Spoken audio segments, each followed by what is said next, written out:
আমরা মানুষ হচ্ছি সৃষ্টি। আমাদের অবশ্যই একজন স্রষ্টা আছে। এই পৃথিবীতে চলতে হলে আমাদের অনেক কিছু প্রয়োজন হয়। আমরা অনেক বিপদ-আপদের সম্মুখীন হই। তো সেক্ষেত্রে সেই স্রষ্টার কাছে, আল্লাহর কাছে আমরা প্রার্থনা করি অর্থাৎ আমরা দোয়া করি। এই দোয়া করা বা প্রার্থনা করার জন্য আল্লাহ রাব্বুল আলামিন বলেছেন, "ইয়া আইয়ুহাল্লাযীনা আমানুস্তাঈনু বিস-সাবরি ওয়াস-সালাহ।"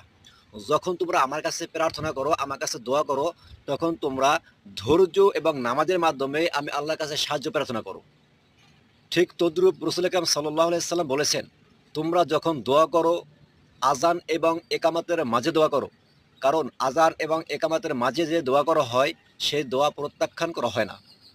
তদ্রূপ মুসলিম শরীফের ৮৭০ নম্বর হাদিসে উল্লেখ আছে রাসূল আকরাম সাল্লাল্লাহু আলাইহি সাল্লাম বলেছেন, তোমরা সিজদা অবস্থায় বেশি, বেশি দোয়া করো। কারণ সিজদা অবস্থায় দোয়া কবুলের সময়। সুতরাং এখানে কোরআন এবং হাদিসে যেইভাবে আল্লাহর কাছে দোয়া করার জন্য বা প্রার্থনা করার জন্য বলেছেন, আমাদের ঠিক তদ্রূপই আমল করতে হবে। তাহলে হয়তো আমাদের দোয়া কবুল হওয়ার আশঙ্কা থাকবে। আমরা যদি অন্য কোনো পন্থা অবলম্বন করে, সেক্ষেত্রে হয়তো আমাদের হাত জাগিয়ে কান্নাকাটি করাই হবে।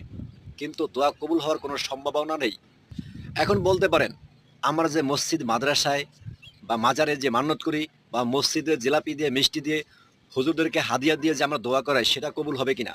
আপনি চিন্তা করেন, আসলে সেটা কতটুকু কবুল হবে? কারণ আপনার কান্না যদি অন্যজনে কাঁদে, তাহলে সেই কান্না কখনো কান্না হয় না।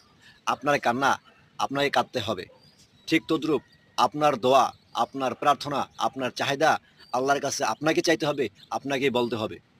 কারণ আপনার অন্তরে কি আছে, আপনার অন্তরে কি ব্যথা আছে, এটা কিন্তু আপনি বা আপনার স্রষ্টা আল্লাহ রব্বুল আলামিনই বুঝেন। অন্য কোনো হুজুর, অন্য কোনো মাওলানা, অন্য কোনো মুফতি, অন্য কোনো আল্লাহর ওলি এটা কিন্তু বুঝবে না।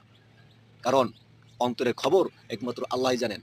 সুতরাং অনুরোধ, আমরা যখন কোনো দোয়া করব, আমরা যখন কোনো আল্লাহর কাছে কিছু চাবো, তখন আমরা ধৈর্য ধরে উত্তম রূপে অজু করে আল্লাহর সামনে আল্লাহর কুদরতি পায়ে সিজদা করে আল্লাহর কাছে আমরা সেই দোয়া বা প্রার্থনা করব।